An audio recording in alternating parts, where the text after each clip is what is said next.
এই যে আমার গাড়ি যেদিক যায় এটা হচ্ছে দেবরুপাড়া, মাত্র 1 কিলোমিটার কাঁচা রাস্তা, ফাঁকা অনেক। আর এই রাস্তা দিয়ে অ্যাম্বুলেন্স রুগীর গাড়ি যাইতে পারে না, বিশেষ করে ফায়ার সার্ভিস আগুন তোলা নিবাইতে যেতে পারে না, হয় কলেজ দিয়ে ঘুরে যাইতে হয় করি, নাহলে জামতলিতে বাড়ি গাড়ি।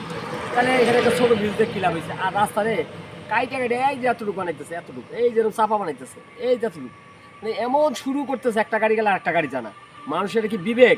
রাস্তাটা কাইটা চেকন বানাইতেছে, চাপা বানাইতেছে, এতটুকু করে ফেলতেছে, এত বড় রাস্তাটা এই এতটুকু করতেছে, একটা গাড়ি যায় না ঢুকিয়ে দিবে। এই রাস্তাটা এই যে দেখাও, এই রাস্তাটা চাপা করে দিচ্ছে। এই রাস্তা এটা কাইটা কেটে আইল বানাইতেছে। আইল গ্রামে কি কয়? আইল কয়, আইল বানাইছে আইল, এইরকম আইল মানে ভ্যান গেলে গাড়ি যায় না। যাই হোক, এটা পাকা রাস্তা বীরগঞ্জের, এটা বীরগঞ্জে গেছে না? আমি তো গেছি দেবীগঞ্জ, দেবীগঞ্জ পাকা রাস্তা।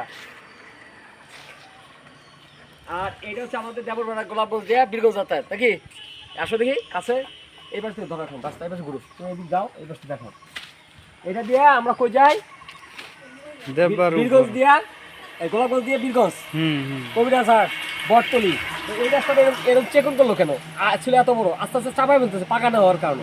একটাই কারণ, পাকা রাস্তা না হওয়ার কারণে। এই যে দেবরপাড়া স্কুল 1 কিলো রাস্তা, যাই হোক সামনে পাকা রাস্তা আছে হয়েছে।